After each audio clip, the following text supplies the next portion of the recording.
Bonjour et bienvenue dans cette présentation d'analyse sémiotique du site web de l'entreprise D-Labs. Nous serons trois étudiants de licence professionnelle métier du numérique à animer ce Pecha Kucha. Il s'agira de moi, Gauthier Chambin, suivi d'Alberto Espinoza et enfin d'Adrien Mondou. Cette présentation s'inscrit dans le cadre d'un cours de sémiotique de la communication.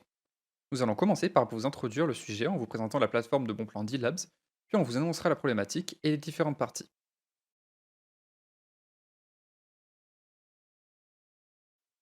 D-Labs est un site web collaboratif qui propose des réductions, promotions et des bons plans commerciaux valables en ligne et en magasin.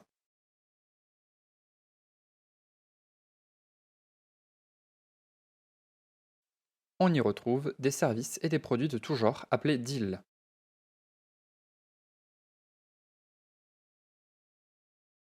avec un système de notation atypique.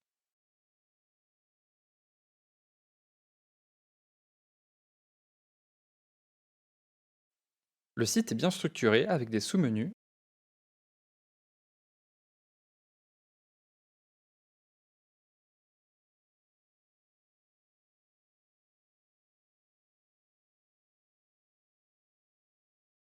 étiquettes et barres de recherche ainsi que différentes sections adossées au deal.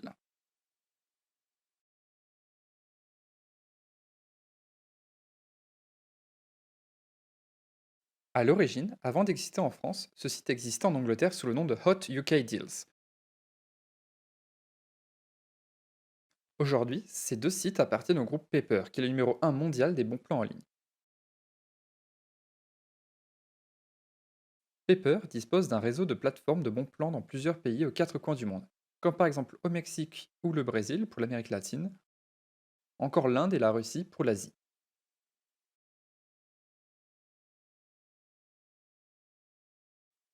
D-Labs se présente comme un site communautaire. Au premier regard, on a l'impression d'être face à un site commercial, car on voit des produits et des prix mis en avant. En réalité, c'est un peu plus complexe que ça, et à l'heure de l'analyse, des tensions communicationnelles apparaissent. D-Labs, le savant mélange entre un site communautaire et commercial.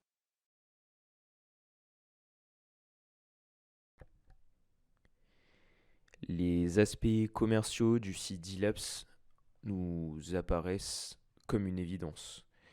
En effet, le site a un modèle économique bien défini qui met en avant les bons plans pour inciter à la vente. Et pour cela, il obtient une commission allant de 2 à 5% sur les ventes liées à ses partenaires commerciaux.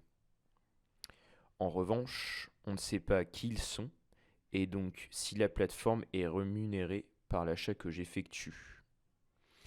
Une part d'ombre qui n'est plus présente chez Blablacar, qui est aussi un site qui mêle, comme dit Laps, le côté commercial et le côté communautaire. En effet, chez ces derniers, dès la réservation, on sait exactement combien touche la compagnie. Cette fonctionnalité n'est pas présente depuis la création de Blablacar. En effet, cette fonctionnalité répond à une demande de la communauté. Et Blablacar les a tout simplement écoutés, a tout simplement écouté sa communauté et a changé sa politique. Pour en revenir à Dilaps, on peut voir également qu'il y a une section spéciale pour les marques mises en avant sur la page d'accueil du site. Cette section qui met en avant ces marques-là, on peut en déduire que ce sont tout simplement les partenaires commerciaux de Dilaps. Chaque marque dispose d'une rubrique où sont répertoriées les offres en cours la concernant. Sur le site, on trouve parfois des deals sponsorisés qui occupent une place fixe, épinglée, sur la page qui leur permet de rester visibles plus longtemps. En revanche, D-Labs le promet, cela n'influence pas le positionnement lié au degré de notation de la communauté. Néanmoins, cela rajoute une limite à l'idée que ce sont uniquement les votes de la communauté qui décident du positionnement des deals sur les pages. Enfin, l'objectif du site, il ne faut pas l'oublier, reste tout de même la vente.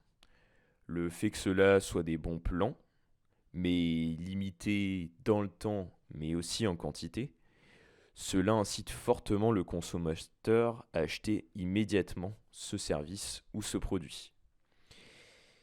Ça, c'est un comportement que l'on ne retrouve pas, par exemple, dans des boutiques plus conventionnelles, où le consommateur a souvent tendance à repousser son achat pour attendre que le produit ou le service qu'il convoite soit moins cher. L'aspect communautaire. Lorsqu'on navigue sur le site, on sent qu'il y a une vraie volonté de la part de D-Labs de mettre en avant cet aspect-là, notamment avec des icônes prédéfinies pour chaque usage. On a donc trois notions. 1. Poster des deals. 2. Évaluer les deals. Et 3. Échanger avec la communauté. On utilise le terme deal pour rappeler qu'il s'agit d'un bon plan et non pas d'un produit. Comme la plupart des sites de e-commerce, D-Labs possède un système d'évaluation, mais celui-ci est différent, puisqu'il ne s'agit pas d'étoiles ou de scores, mais d'un système de température exprimé en degrés. Plus le degré est haut, plus le deal va remonter sur la page et mieux il sera positionné. La température d'une offre reflète son prix, sa qualité et sa désirabilité. Plus l'offre ou la promotion est créative, plus elle suscite l'intérêt. Échanger avec la communauté. Les utilisateurs peuvent échanger sur les bons plans grâce à l'espace commentaire qui se trouve en dessous de chaque deal. Mais on retrouve aussi un véritable forum intégré sur le site, avec plusieurs topics sur lesquels les participants s'échangent des astuces sur les bonnes pratiques du site, les bons plans et les réponses aux questions récurrentes. On a également la possibilité de créer notre propre topic. D'autres points viennent renforcer l'aspect communautaire. Twitter, notamment, sur lequel la plateforme communique, mais laisse également un grand espace d'expression pour les internautes qui font des retours positifs, une bonne chose pour leur e-réputation. D'autre part, l'application mobile, avec sa section messagerie, où les utilisateurs sont souvent prévenus à l'avance des futurs bons plans. Ainsi, tout cet aspect crée pour eux la sensation d'être privilégiés, de faire partie d'une communauté soudée, réactive et fiable qui les incite à aimer D-Labs.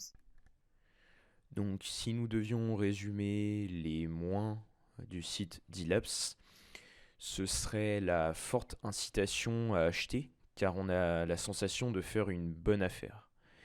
Cet attrait-là du site attire particulièrement les marques. Le fait que la notion commerciale soit quelque peu neutralisée grâce à l'apparence du site, à son esthétisme. Le fait également que l'on peut trouver nous-mêmes les offres sans forcément passer par D-Labs n'est pas clair en termes d'expérience utilisateur.